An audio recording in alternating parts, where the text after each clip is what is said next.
जय हिंद, नमस्कार। मैं अंबर जैदी स्वागत करती हूँ आप सबका एक बार फिर से हमारे आज के कार्यक्रम में। भारत से लेके अमेरिका, अफ़गानिस्तान, पाकिस्तान तक बहुत सारी खबरें आप सबको देखने के लिए मिल रही है आजकल।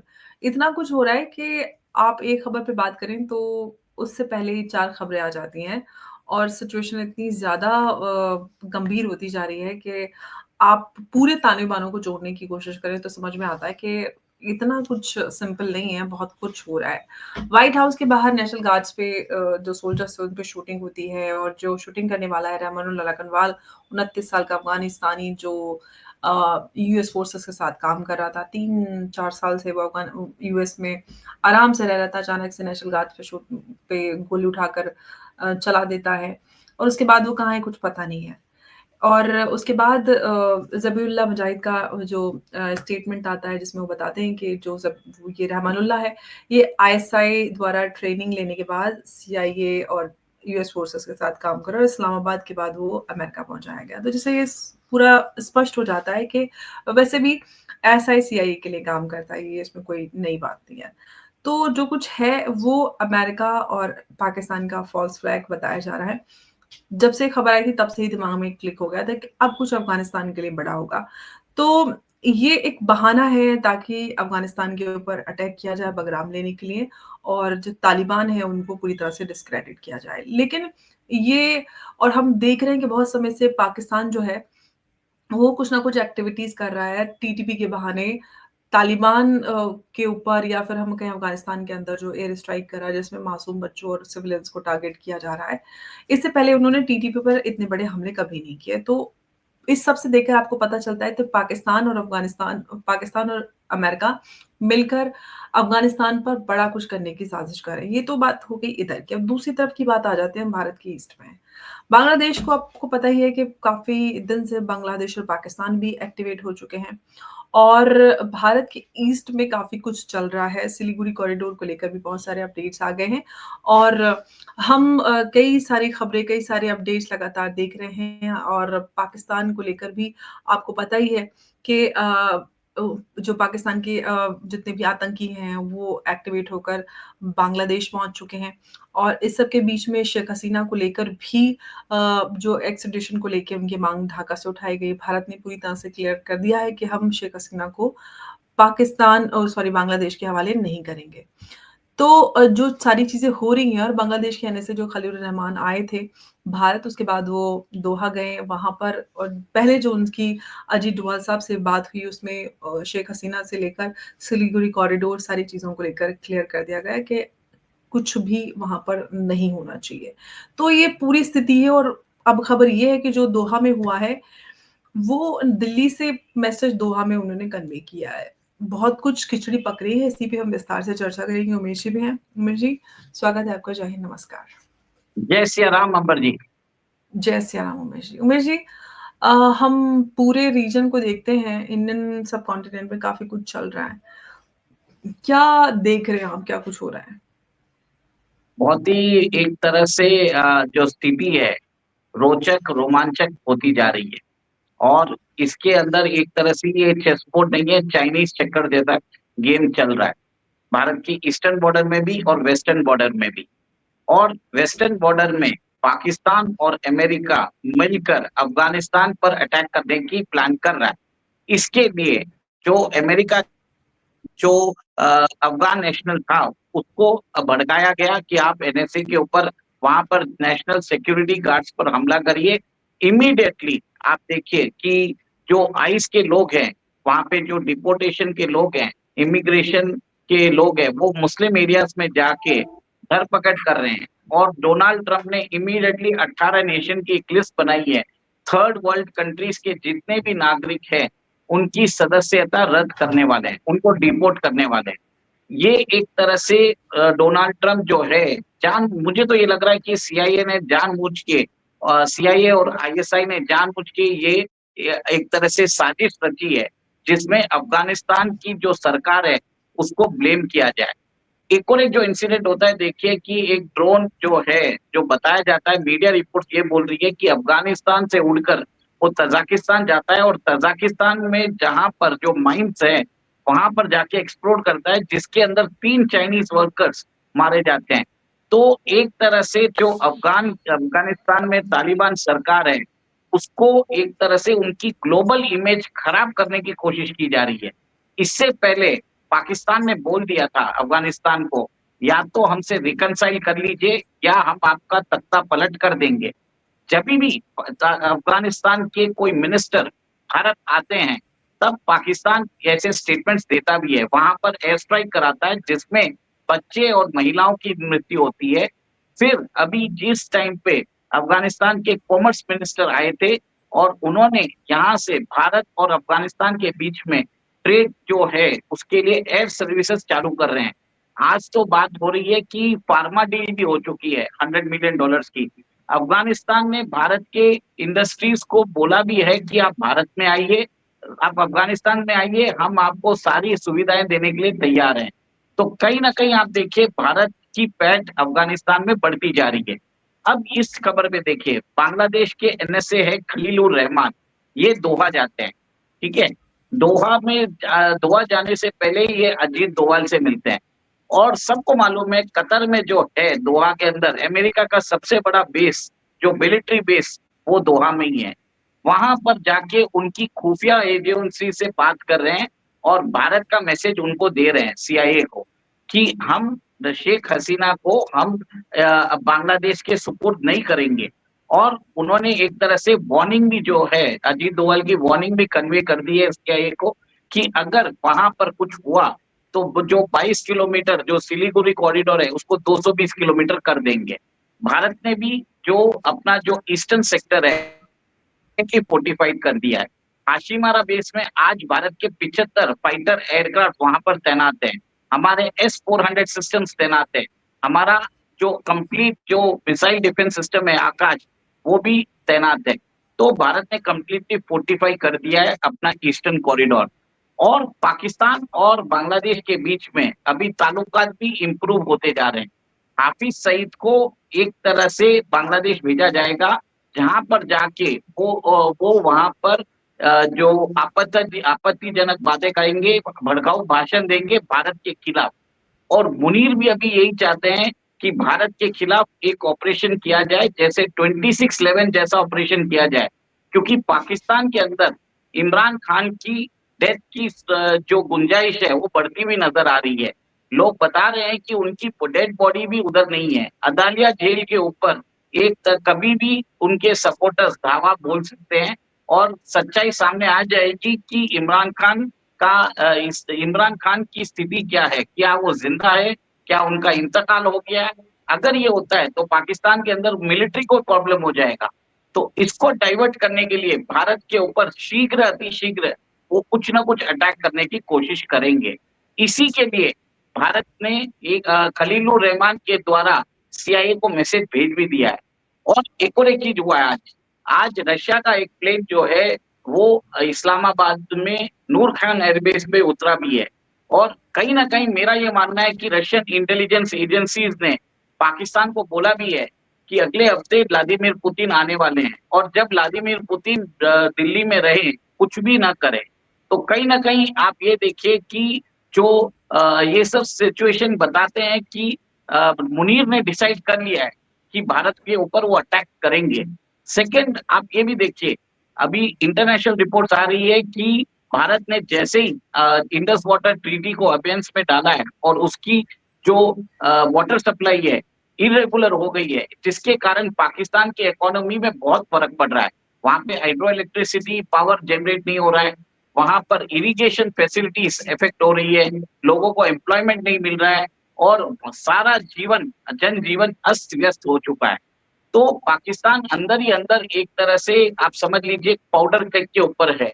रिपोर्ट तो ये भी आ रही है कि बलोच लिबरेशन आर्मी, तहरीक तालिबान पाकिस्तान, सिंध लिबरेशन आर्मी, अवामी एक्शन कमेटी, तहरीक तालिबान पाकिस्तान, सब मिलके जो है पाकिस्तान आर्मी के खिलाफ वो बहुत बड़ा मोर्चा निकालने वाले हैं। और इनको सपोर्ट शायद साद रिजवी की पार्टी तहरीक लबैक और इमरान खान की पार्टी तहरीक इंसाफ भी दे सकती है। तो ये सब चीजों से अंबर जी, मुल्ला मुनीर चाहता है कि भारत के ऊपर एक अटैक किया जाए, जिसके कारण ये जितने भी उनके खिलाफ रेबेलियन जो प्लान हो रहे हैं वो एक तरह से खत्म हो जाए। ये आर्मी के सर्वाइवल की बात हो रही है, पाकिस्तान के अंदर आर्मी की साख की सर्वाइवल की बात हो रही है। और मुल्ला मुनीर ने अपने आप को एक तरह से इम्यूनिटी दे दी है और वो वहां पर सुप्रीमो ऑफ पाकिस्तान बन चुके हैं। अभी उनके ऊपर मुकदमा चलाया नहीं जा सकता, उनको हटाया नहीं जा सकता। पाकिस्तान के अंदर सुप्रीम कोर्ट को ओवरराइड कर चुके हैं, वहां पर कॉन्स्टिट्यूशनल कोर्ट बना चुके हैं। ये सब चीज बताती है कि कहीं ना कहीं पाकिस्तान के अंदर हालात बहुत खराब है और इमरान खान की स्थिति एक तरह से जो लोगों को डर है वो एक तरह से सही होता जा रहा है। देखिए, कतर ने भी जो है पीओजेके को भारत का अंग मान लिया है। अल जजीरा ने पीओजेके का मैप के वो भारत का अंग बताया है। तो उनको भी समझ में आ गया है कि पाकिस्तान अभी प्रेजेंट फॉर्म में रहने वाला नहीं है और पाकिस्तान अपनी साख बचाने के लिए भारत के अंदर टेरर अटैक कराएगा। इसके लिए वो इंडस वाटर ट्रीटी और ये जैसे कल या परसों जब हमारे प्रधानमंत्री ने ध्वजारोहण किया था अयोध्या में, तब उन्होंने एक इंटरनेशनल विज्ञप्ति निकाला था जिसमें उन्होंने बोला था कि भारत के मुसलमानों के ऊपर जुल्म हो रहे हैं, वहां उनको मार्जिनलाइज किया जा रहा है। तो कोई ना कोई बहाना लेके पाकिस्तान भारत के ऊपर अटैक करने की कोशिश करेगा ताकि अटेंशन डाइवर्ट हो, इंटरनल रेबेलियन उनके खिलाफ क्रश हो जाए। ये चीज हो सकता है। दूसरी तरफ वो अफगानिस्तान के जो बगराम एयरबेस है उस पर भी हमला कर सकता है। कल डोनाल्ड ट्रंप ये भी बोल सकते हैं कि वॉशिंगटन डीसी में हमला हुआ है, अफगान नेशनल ने किया है, हमारी सिक्योरिटी के लिए एक बहुत बड़ा खतरा हो गया है तालिबान रजीम, हम वहां पर रजीम चेंज चाहते हैं। इसके लिए पहले वो बगराम एयरबेस कैप्चर करेंगे, फिर वहां पर तालिबान रजीम को हटाने की भी शायद कवायद हो सकती है। लेकिन अब सवाल ये है कि इतना कुछ जो नज़र आ रहा है और जो पॉसिबिलिटीज़ आपने बोली, आपको भारत की तरफ से क्या लग रहा है? क्योंकि व्लादिमीर पुतिन की विज़िट ड्यू है और कुछ ही दिन बाकी बचे हैं, ऐसे सब में ये सारी चीज़ें कितना और ईस्ट और वेस्ट दोनों तरफ इतना कुछ देखिए, एक तरह से जब रशियन प्लेन नूर खान एयरबेस पे गया है, तो बताया जाता है कि बैक चैनल टॉक्स के लिए गया है और कहीं न कहीं वार्निंग दी गई है पाकिस्तान को कि कुछ भी मत करिए। और उसके बाद रिसेंटली जो प्रधानमंत्री है बेंजामिन नेतन्याहू, उन्होंने अपनी विजिट अभी कैंसल की है। उनको भी अंदेशा है, मोसाद को भी अंदेशा था कि कुछ ना कुछ हो सकता है, क्योंकि देखिए जब तक इतना हाई लेवल सिक्योरिटी थ्रेट नहीं होता है, इसराइल के जो जो प्राइम मिनिस्टर है वो अपनी विजिट ऐसे ही कैंसिल नहीं करेंगे जब तक सिक्योरिटी थ्रेट क्रेडिबल नहीं होता है। और अभी दिल्ली के अंदर 2900 किलो अमोनियम नाइट्रेट मिला है और जिसके अंदर वहां पर धरपकड़ चालू हो गई है। आप ये देखिए कि देश भर के अंदर एक तरह से मल्टी लेवल 32 जगहों पर इन्होंने प्लान कर दिया था कि 6 दिसंबर को वो वहां पर हमला करेंगे। तो आप ये देखिए कि जैसे ये भी देख लीजिए, बांग्लादेश जो बंगाल बॉर्डर के पास मुर्शिदाबाद है, वहां पर टीएमसी के जो मेंबर ऑफ पार्लियामेंट है उन्होंने बोला है कि हम जो बाबरी मस्जिद की नींव रखेंगे 6 दिसंबर को। तो ये सब चीज बताता है कि भारत के अंदर जो कम्युनल टेंशन्स है उसको फ्लेयर अप करने की कोशिश की जा रही है। भारत के अंदर अराजकता पहुंचाने की कोशिश की जा रही है। कहीं ना कहीं एक तरह से जो बोला जा रहा है कि भारत की सिक्योरिटी एजेंसी चौकस है और आज सब लोग हाई अलर्ट पर है। अमर जी, कुछ दिन पहले ईस्टर्न जो सिलीगुड़ी कॉरिडोर के लिए जो जितनी भी सिक्योरिटी एजेंसीज है, जैसे आसाम राइफल्स होती है, बॉर्डर सिक्योरिटी फोर्स होती है, राष्ट्रीय सुरक्षा बल होते हैं, ये सब जो फोर्सेस होते हैं ना, छोटी छोटी फोर्सेस, इंटरनल फोर्सेस, इन सब की कलेक्टिव मीटिंग हुई थी। आप सोचिए, कभी भी नहीं होती है ये ऑर्डिनरी। कभी भी आप देखिए कि सेना के तीनों अंग मिलते हैं, पर इधर सारी एजेंसीज मिली थी और सबको एक तरह से सख्त हिदायत दी गई थी। और सिलीगुड़ी कॉरिडोर के पास जो रेलवे स्टेशन है और वहां पे जो एयरपोर्ट्स है उसकी चौकसी बढ़ा दी गई है। ये भी एक बहुत बड़ी एक तरह से खतरे की घंटी की निशानी है, ये मुझे नजर आता है। There are lot of things which are happening. और ये भी देख लीजिए, हिमंता बिस्वा शर्मा ने भी जिस हिसाब से एसआईआर के ऊपर जो उन्होंने कार्रवाई कर रहे हैं, कहीं न कहीं आप ये देख रहे हैं कि बंगाल की जो सीएम है, उन्होंने भी बोला है कि देश भर में हम बीजेपी की नींव हिला देंगे। तो मेरे हिसाब से केंद्र सरकार एक तरह से चौकस है, एक्सट्रीमली कॉशियस है और कहीं न कहीं आगे जब तक बंगाल इलेक्शन नहीं हो जाता है, देश के अंदर स्थिति एक तरह से वॉलेटाइल है। Every day, every moment is a challenge for our security forces, internal and external दोनों थ्रेट को एक साथ जा रहा है। मतलब देश के अंदर जो हाफ फ्रंट है और एक्सटर्नली जो पाकिस्तान, बांग्लादेश और चाइना का जो ट्रॉइका है, उन सबको भी साथ में भारत की जो फोर्सेस है, वो वो एक तरह से डील कर रही है। देखिए, आप ये भी देख लीजिए ना भारत के जो आर्मी चीफ है और भले सीडीएस है, वो कंटिन्यूअसली भाषण दे रहे हैं, वो कंटिन्यूअसली बोल रहे हैं कि हम चाहें तो जो भूगोल है, वो बदल सकते हैं। तो ये सब चीज़ दर्शाता है कि देश के अंदर एक आपातकालीन, अघोषित आपातकालीन जैसी स्थिति आ चुकी है। ये मेरा मानना है। बिल्कुल, सिचुएशन काफ़ी गंभीर होती जा रही है ईस्ट और वेस्ट दोनों ही तरफ से और यहाँ पर सिर्फ़ बांग्लादेश और पाकिस्तान नहीं बल्कि साथ में अमेरिका भी अमेरिका अगर बांग्लादेश और पाकिस्तान दोनों की बात करें, दोनों को ही एक्टिवेट करके भारत को कहीं न कहीं परेशान करने की कोशिश कर रहा है और साथ में अफ़गानिस्तान भी है क्योंकि उनको बगराम एयरबेस वापस चाहिए। और पाकिस्तान के अंदर जो सिचुएशन है वो इमरान खान को लेकर हालात गहराते जा रहे हैं। क्या ये सब जो हो रहा है वो इमरान खान की तरफ से ध्यान हटाने का भी एक मकसद है क्योंकि आसिम मुनीर को इमरान खान को एलिमिनेट करना है और जिस तरह से चीज़ें हो रही हैं और जो क्रोनोलॉजी बन रही है, उससे सारी चीज़ें अ, उन सारी चीज़ों की पुष्टि होती नज़र आ रही है। 27th अमेंडमेंट होता है, इमरान खान की जो गुमशुदगी है या उनकी हेल्थ है उस उनके ऊपर कोई भी अपडेट क्रेडिबल कोई अपडेट नहीं मिल रहा है। उनका परिवार पिछले 1 महीने से अडयाला जेल के आगे बैठे हुए हैं और केपी के सीएम आफरीदी सुहेल आफरीदी और बड़ी संख्या में उनके उनके सपोर्टर्स इनफैक्ट खबरें ये भी हैं कि पूरे उस एरिया में इंटरनेट बंद है और बहुत सारे लोग मारे जा चुके हैं। उनके ऊपर शूटिंग, फायरिंग की है आर्मी ने और बहुत सारे लोग मारे जा चुके हैं। तो हालात पाकिस्तान में बहुत ख़राब है क्योंकि इंटरनेट और पूरी तरह से नैरेटिव और जो इन्फॉर्मेशन है उसको कंट्रोल किया जा रहा है। तो ऐसे में पाकिस्तान में जो इंटरनल हालात हैं और जो खबरें हैं वो बाहर बिल्कुल नहीं आ रही हैं।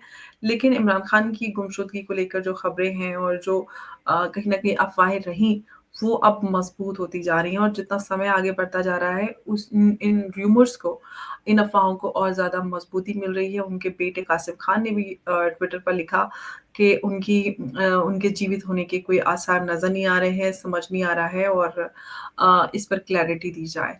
तो उनकी पार्टी लीडर से लेके परिवार, सपोर्टर्स और सभी पूरा पाकिस्तान परेशान है, लेकिन जो आर्मी है, इस पर कोई अपडेट नहीं दे रही, जिससे क्लियर ये हो जाता है कि कहीं न कहीं इसको तूल दिए जाने के पीछे कोई तो वजह है और क्या कुछ आने वाले समय में इस पर क्लैरिटी मिलती है और क्या जो अंदेशे लगाए जा रहे हैं, उनमें से क्या कुछ होता है, ये आने वाला समय बताएगा। फिलहाल सिचुएशन बहुत सख्त बनी हुई है और भारत भी हाई अलर्ट पर है क्योंकि ईस्ट और वेस्ट दोनों पर ही खतरा नज़र आता है बॉर्डर पर और आने वाले कुछ ही दिनों में जो पुतिन है, वो भारत आने वाले हैं। उमेश जी कुछ ऐड करना चाह रहे हैं? देखिए दिस इज़ जो आज भारत के अंदर स्थिति है, अनडिक्लेयर्ड इमरजेंसी जैसी है, अघोषित आपातकाल, आप समझ जाइए। 2900 किलो अमोनियम नाइट्रेट मिलता है और जिस लेवल और स्केल की प्लानिंग है कि 32 जगह पर वो ब्लास्ट कराना चाहते थे, तो कहीं न कहीं हमारी सिक्योरिटी फोर्सेस ने एक बहुत बड़ी प्रॉब्लम है, उसको एक तरह से अवॉइड कर लिया है, उसको अवॉइड किया है। बट स्थिति खराब है क्योंकि बंगाल के अंदर एसआईआर भी चल रहा है और जो बंगाल के अंदर लास्ट टाइम बीजेपी को 38% वोट मिले थे और ममता दीदी को 47% वोट मिले थे। अब बताया जाता है एसआईआर के अंदर जो ये 9% वोट शेयर है, ये एक तरह से बाहर से आए घुसपैठियों का है और अभी रिपोर्ट्स आ रही है कि 14 लाख लोगों को जब वो फॉर्म देने गए थे, तो फॉर्म कलेक्ट करने वाला कोई नहीं था। सबसे बड़ी बात ये है, देखिए क्योंकि जी, वहाँ पर वो बिल्कुल। तो मिसिंग थे, या या तो वो मिसिंग है, या उनकी मृत्यु हो गई है, या वो भारत के बात यही है कि ज़्यादातर लोग जो बॉर्डर पे गाँव हैं, गाँव के गाँव खाली हो चुके हैं, सब भाग रहे हैं। एसआईआर ने तो एकदम हलचल मचा दी है, जो घुसपैठी हैं, वो दौड़-दौड़ कर वापस अपने बिलों में घुस चुके हैं। इन शॉर्ट सिचुएशन बहुत ज़्यादा गंभीर होती जा रही है, पूरे ही देश में और इंडिया हाई अलर्ट पर है। और उमेश जी, बहुत-बहुत धन्यवाद आपका इस चर्चा में हमारे साथ बने रहने के लिए। नमस्कार, जय हिंद, जय भारत। जय सिया राम। जय सिया राम, उमेश जी।